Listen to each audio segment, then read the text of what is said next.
Today on Storytelling for the Screen, 5 top tips to help beginning filmmakers make great movies.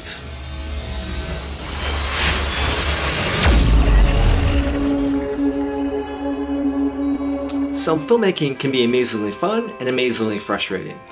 After teaching and making films for over 10 years, here are some key tips to help make it less frustrating.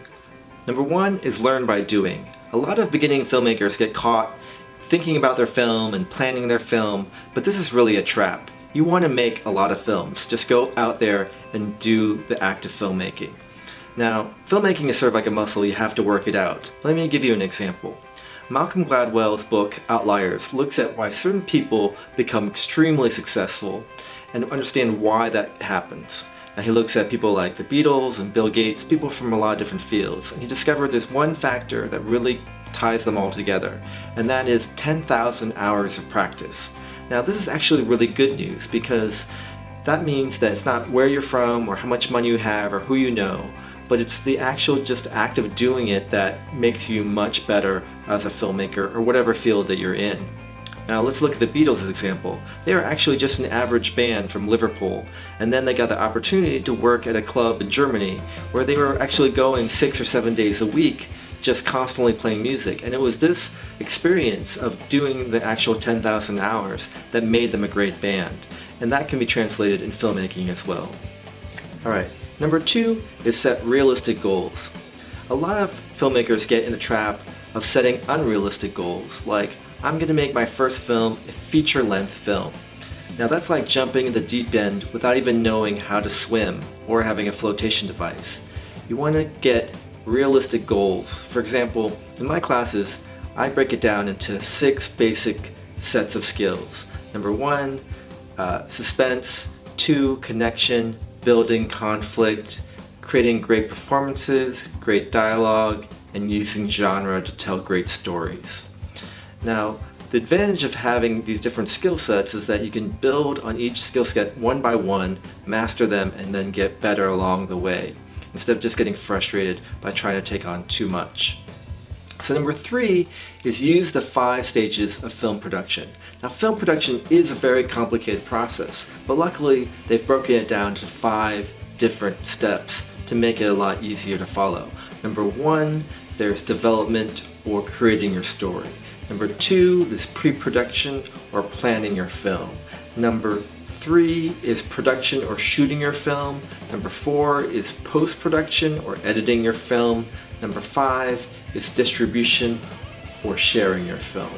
Now if you follow each of these steps, then they'll save you a lot of trouble in the future. For more details, check out future videos or check out the links below to some of my favorite YouTube film channels. Number 4 is keep the emotional goal of the story in mind. Now like I mentioned in my first video, what makes a great film is a great story. And what makes a great story is that it has a strong emotional impact on its audience. Now, once you know what your emotional goal is for your film, then you can measure it against an audience reaction. If you're making a comedy, that comedy better make an audience laugh. If you're making a drama, that drama better make the audience cry or some kind of sad emotion. Now, I've seen this happen a lot with beginning filmmakers, is that they think they're making a drama when unintentionally that drama makes an audience laugh.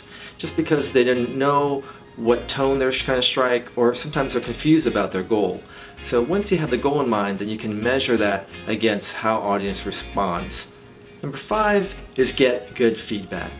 Now, I've seen so many times where beginning filmmakers get discouraged, but oftentimes it's because the feedback is not very good and not very helpful. I'll give you an example. Now, sometimes critics can be very harsh, and sometimes can be harsh in the wrong ways. I once saw a very respected critic criticize the movie Fast and Furious by saying, oh, the character development wasn't very good.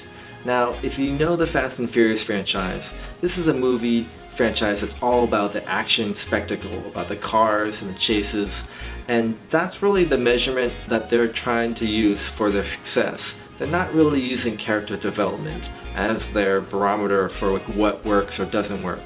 And so in that case, that critic's feedback wasn't very useful to the filmmakers.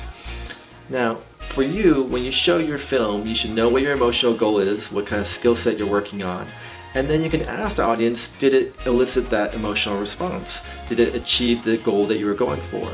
That way they're not confused about what they're going to respond to. Maybe they thought it was a drama when you're going for a comedy, or vice versa. Then you can ask them why it was successful and list specific points, or not successful and list specific points, or somewhere in between. Once you have list of like what's working and what's not working, that's a really usable list that you can make other films with, or make that film better with. Alright, so that's it. That's my 5 top tips to help beginning filmmakers make great movies. If you had questions or you have comments, put those down below. And I hope you like and share this video. And if you want to find out more tips, you can subscribe to my channel. We'll see you next week.